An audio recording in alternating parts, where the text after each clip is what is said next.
Syria में आज जो कुछ हुआ बीते कुछ समय में कई देशों में ऐसा हो चुका है। आपको याद होगा इसी साल बांग्लादेश में शेख हसीना का तख्ता पलट हुआ, उनको देश छोड़कर भागना पड़ा। आखिर कहां कहां ऐसी घटनाएं घटी हैं, कहां गिरे हैं बुत, कहां टूटा विश्वास, ऐसे 7 देशों की कहानियां हमारी इस खास रिपोर्ट में।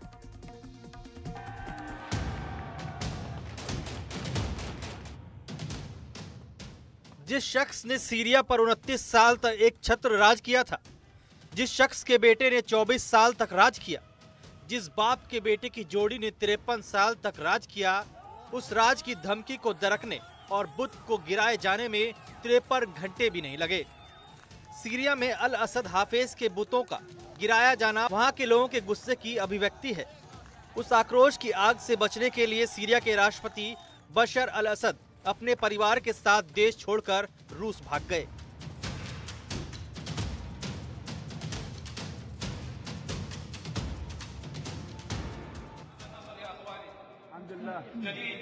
ये जीत मेरे भाइयों इस्लामिक देश के लिए है। ये जीत इलाके के लिए नया इतिहास है। बशर असद ने सीरिया को ईरान के लालच का अड्डा बनाकर छोड़ दिया।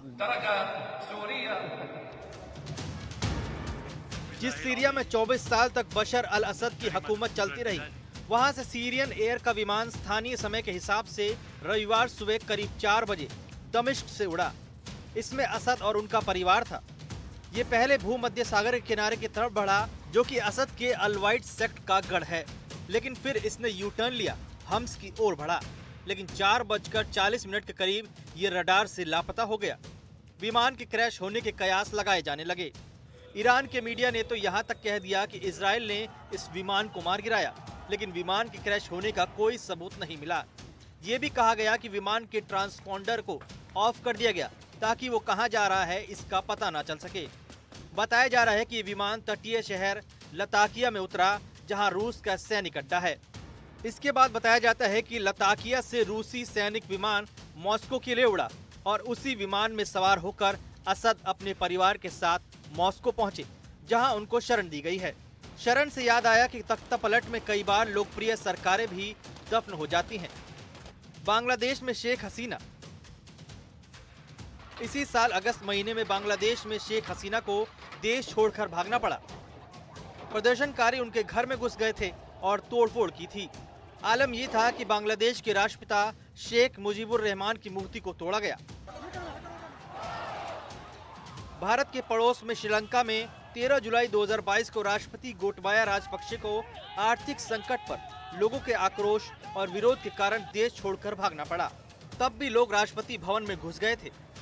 इससे पहले 2021 में अफगानिस्तान से जैसे ही अमेरिका ने अपनी सेना हटाई, वहां तालिबान ने काबुल पर कब्जा कर लिया। तालिबान के आतंकियों ने राष्ट्रपति भवन पर कब्जा कर लिया था। राष्ट्रपति अशरफ गनी को देश छोड़कर भागना पड़ा और उनको यूएई में शरण लेनी पड़ी। 2021 में ही म्यांमार में सेना ने आंग सांग सूची की चुनी हुई सरकार को अपदस्थ कर दिया और सत्ता को सेना ने अपने हाथों में ले लिया। इससे पहले 2011 में लीबिया में लोगों का आक्रोश ऐसा बढ़ा कि राष्ट्रपति कर्नल गद्दाफी को लोगों ने सड़क पर खींचकर पीटा और फिर मार डाला, जबकि कर्नल गद्दाफी 34 साल से लीबिया पर राज कर रहे थे। जिस इराक पर सद्दाम हुसैन का नाम ही राज करने के लिए काफी था, वहां अमेरिका के आक्रमण के बाद सद्दाम को 2003 में बुरी तरह हारना पड़ा। उनकी मूर्तियां गिरा दी गई और वो खुद कुछ समय तक एक तहखाने में छुपे रहे। बाद में अमेरिकी खुफिया एजेंसियों ने सद्दाम को ढूंढ निकाला और उनको फांसी दे दी गई। एनडीटीवी इंडिया की रिपोर्ट।